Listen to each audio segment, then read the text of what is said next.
Hello guys, स्वागत है आपका मेरी इस नई वीडियो में। आज हम शुरू करने वाले हैं नया चैप्टर जिसका नाम है रेक्टिफिकेशन ऑफ एरर। अब आखिर रेक्टिफिकेशन ऑफ एरर का मतलब होता क्या है? देखिए, अगर कोई अकाउंटेंट अकाउंटिंग करते टाइम कोई गलती कर देता है तो उसको ठीक करने के लिए हम कुछ चीज़ें करते हैं, कोई एंट्री पास करते हैं, कोई स्टेटमेंट लिखते हैं। इसको हम बोलते हैं रेक्टिफिकेशन ऑफ एरर।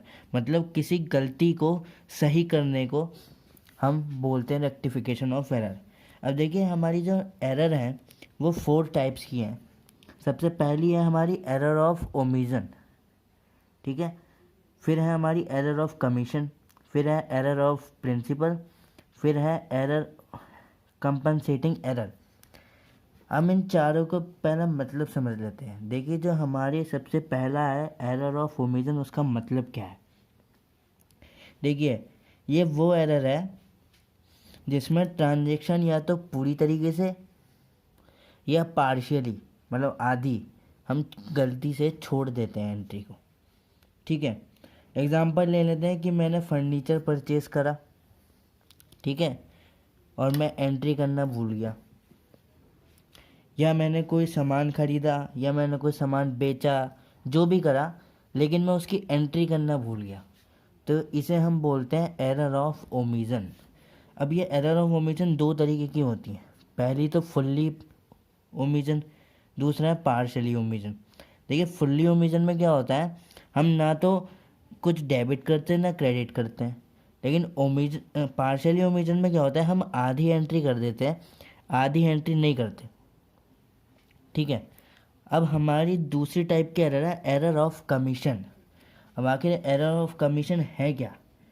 देखिए, ये वो एरर है जिसमें हम अमाउंट गलत रिकॉर्ड कर देते हैं, या अमाउंट को हम गलत जगह पोस्ट कर देते हैं, या हम गलत अमाउंट को कैरी फॉरवर्ड कर देते हैं, ठीक है। तो एरर ऑफ कमीशन में हमेशा अमाउंट से रिलेटेड एरर आएंगी, ठीक है। Error of commission. अब थर्ड पॉइंट है हमारा error of principle. Error of principle में भाई देखिए, जब हम थ्योरी कर रहे थे तो हमने कुछ प्रिंसिपल पढ़े थे, ठीक है। तो उन प्रिंसिपल को फॉलो नहीं करना, उसको हम बोलेंगे एरर ऑफ प्रिंसिपल, ठीक है।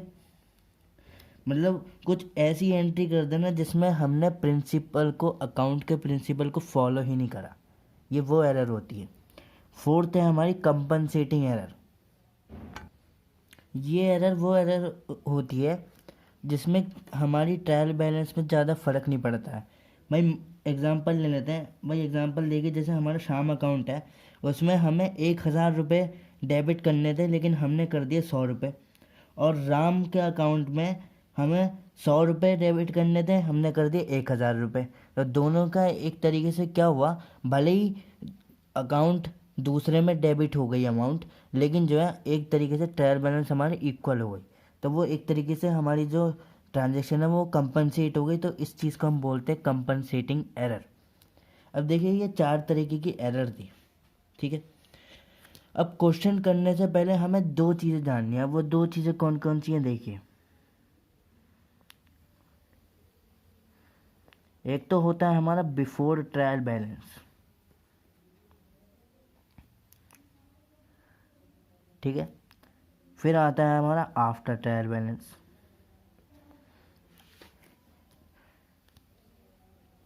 आफ्टर ट्रायल बैलेंस, देखिए, बिफोर ट्रायल बैलेंस मतलब ट्रायल बैलेंस हमने अभी बनाया नहीं है।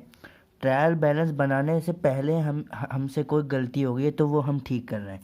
आफ्टर ट्रायल बैलेंस मतलब ट्रायल बैलेंस बनाने के बाद हम जो हमसे एरर हुई है हम उसे ठीक कर रहे हैं। देखिए, बिफोर ट्रायल बैलेंस में क्या है कि बिफोर ट्रायल बैलेंस जो है हमेशा वन साइडेड एरर होती है।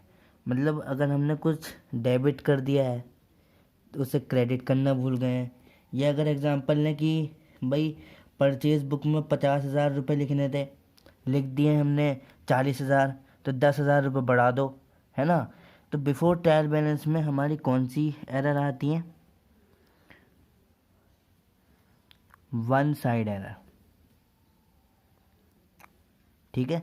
अब इस एरर को बिफोर ट्रायल बैलेंस में अगर हमें कोई एरर ठीक करनी है तो हम उसमें क्या करते हैं, हम लोग कोई एंट्री नहीं करते, बस एक स्टेटमेंट पास करते हैं। क्या करते हैं? बस एक स्टेटमेंट पास करते हैं और हमारा सॉल्व हो जाता है क्वेश्चन। अगर बिफोर ट्रायल बैलेंस है तो वो वन साइडेड एरर होती है और उसमें हम कोई एंट्री नहीं करते हैं, हम बस एक स्टेटमेंट लिख देते हैं, उससे हमारी एरर जो है ठीक हो जाती है। अब आफ्टर ट्रायल बैलेंस देखिए, ट्रायल बैलेंस में क्या होता था, मान लीजिए कि हमारा ट्रायल बैलेंस है, ठीक है। हम क्या करते थे, जब हम टोटल करते थे तो भैया ये हमारी होती थी डेबिट साइड, ये होती थी क्रेडिट साइड, ये दोनों अमाउंट हमारी इक्वल आती थी। अब मान लीजिए हमारा अगर ये कोई साइड हमारी कम पड़ रही है तो उसको बैलेंस करने के लिए हम लिख देते थे सस्पेंस अकाउंट, ठीक है।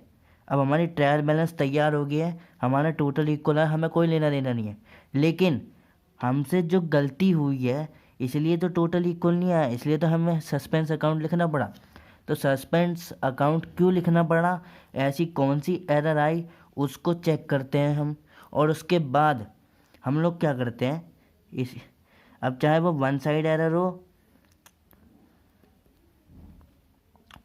या वो डबल साइड एरर हो,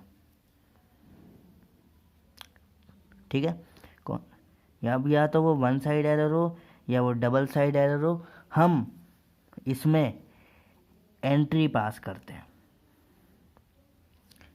ठीक है। तो बिफोर ट्रायल बैलेंस अगर हमसे कोई एरर होती है, चाहे वो वन साइड एरर हो चाहे वो डबल साइड एरर हो, हम उसमें स्टेटमेंट पास कर देते हैं। और अगर आफ्टर ट्रायल बैलेंस बनाने के बाद कोई हमसे एरर होती है, चाहे वो वन साइड एरर हो चाहे डबल साइडेड एरर हो, तो हम उसमें एंट्री पास करते हैं, ठीक है, एंट्री पास करते हैं। अब बिफोर ट्रायल बैलेंस में स्टेटमेंट कैसे पास करना है, आफ्टर ट्रायल बैलेंस में एंट्री कैसे करनी है, ये सब हम अगली वीडियो में डिस्कस करेंगे। आज मैंने आपको थ्योरेटिकल पार्ट समझा दिया है, उम्मीद करता हूँ आपको समझ आया होगा। वीडियो को लाइक ज़रूर करें, वीडियो को शेयर भी करें और चैनल को भी सब्सक्राइब कर दीजिए। मिलते हैं आपसे नई वीडियो में, टिल देन गुड बाय।